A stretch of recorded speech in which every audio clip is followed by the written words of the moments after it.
Hello दोस्तों, ज़िंदगी में नहीं हमेशा मगन और करता है स्वागत आपका इस चैनल पर। तो मेरे दोस्तों कैसे हैं आप लोग। आज हम शुरुआत करेंगे क्लास 8 का चैप्टर नंबर 1 है, जिसका नाम है विज्ञान एवं प्रौद्योगिकी क्षेत्र में नवीनतम प्रगति। इसमें हमने बात किया कि शिक्षा के क्षेत्र में, संचार के क्षेत्र में तथा चिकित्सा के क्षेत्र में क्या क्या बदलाव हुए हैं। तो आज हम पार्ट 3 इसका स्टार्ट कर रहे हैं, जो कि छोटा छोटा करके छोटे छोटे पार्ट में हम पढ़ा रहे हैं, ताकि आप लोग को अच्छे से समझ में आ जाए और अच्छे से जानकारी प्राप्त कर सकें। तो आज हम बात करेंगे कि परिवहन के क्षेत्र में क्या क्या बदलाव हुआ है, विनिर्माण के क्षेत्र में क्या क्या बदलाव हुआ है, ऊर्जा के क्षेत्र में क्या क्या बदलाव हुआ है, व्यापार और वाणिज्य के क्षेत्र में क्या क्या बदलाव हुआ है, और व्यापार और वाणिज्य के बीच क्या अंतर है। फिर हम बात करेंगे कि ई गवर्नेंस क्या है, ई गवर्नेंस के क्षेत्र में क्या बदलाव हुए हैं। तो चलिए एक एक करके सारे टॉपिक को समझते हैं। चलिए शुरुआत करते हैं।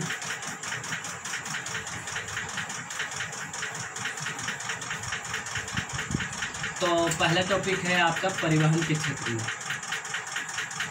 थोड़ा सही चलिए, परिवहन के क्षेत्र में, ठीक है।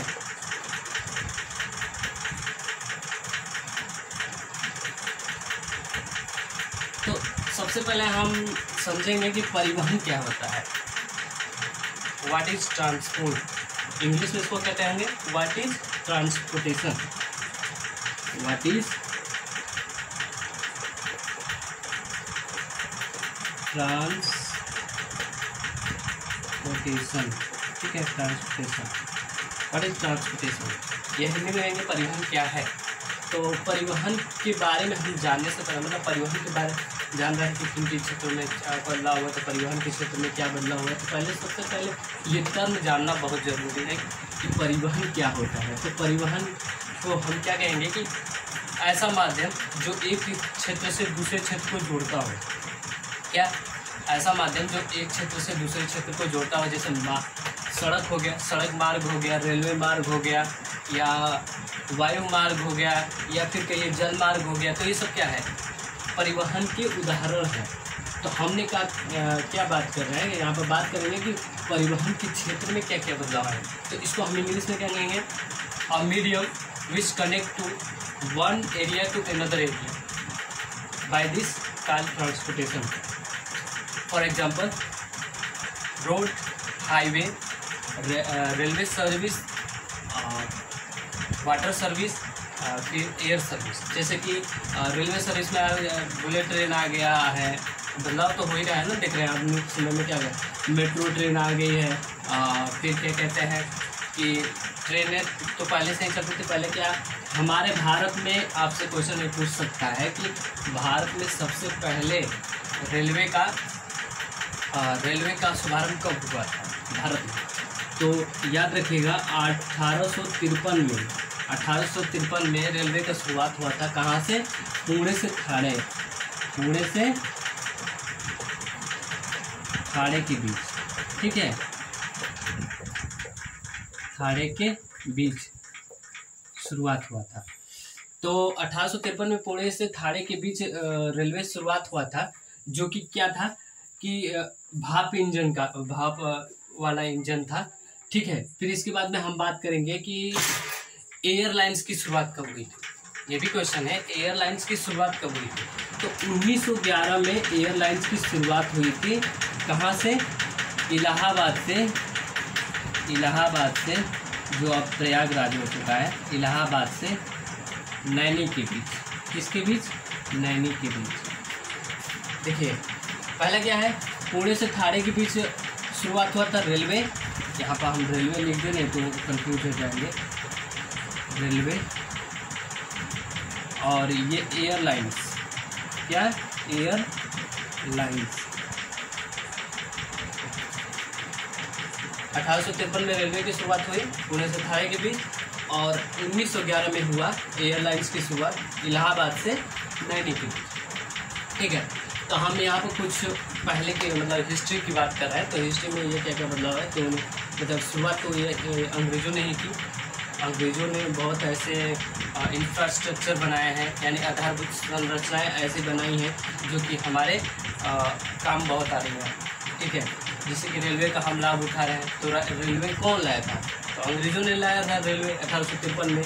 आज क्या है कि हमारे देश में मेट्रो ट्रेन आ गई है, फिर एक्सप्रेस आ गया है, सुपर फास्ट एक्सप्रेस आ गया है, फिर बुलेट ट्रेन की बात करें तो बुलेट ट्रेन भी आ रहा है।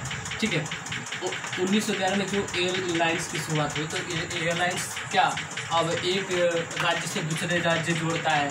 फिर एक है इंटरनेशनल एयरलाइंस है जो कि एक देश से दूसरे देश को जोड़ता है। तो हमारा क्या है कि ट्रांसपोर्टेशन यानी परिवहन का जो क्षेत्र है बढ़ता जा रहा है और इसमें बहुत सारे बदलाव भी आ रहे हैं।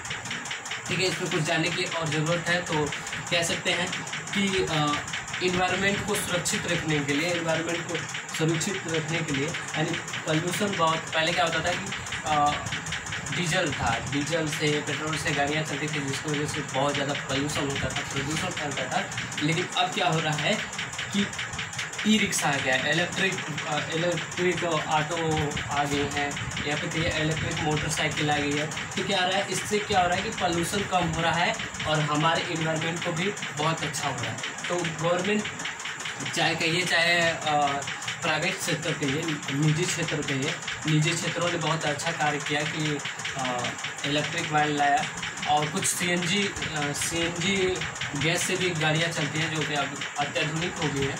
वर्तमान समय में आप जाएंगे तो देखेंगे कि सीएनजी से भी गाड़ियाँ चलती हैं, कुछ इलेक्ट्रिक वैन आ गए हैं, बस आ गया है। और बात करें तो ये दोनों हमने बात किया रेलवे का और एयरलाइंस का। ठीक है, तो रेलवे में क्या बदलाव हुआ है कि बुलेट ट्रेन आ गई है, मेट्रो ट्रेन आ गया है।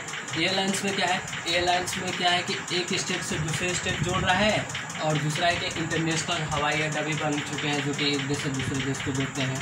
ठीक है, इसके अलावा हमने बात किया कि जो पहले गाड़ियाँ थी व्हीकल्स थे, मोटरसाइकिल हो गए, चाहे कार हो गया, चाहे कुछ भी कहिए, तो उससे क्या होता था कि प्रदूषण बहुत ज़्यादा फैलता था, धुआं निकलता था।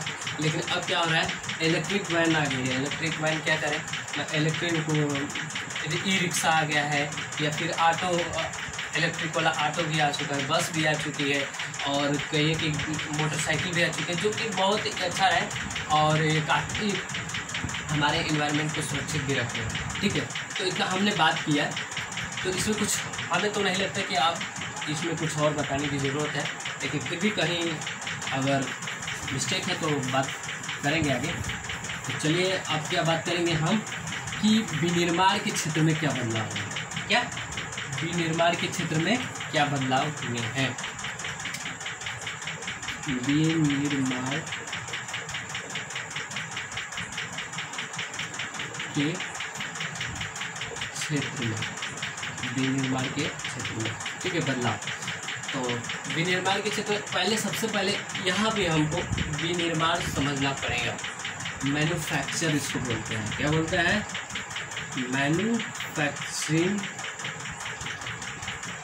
Manufacture sector.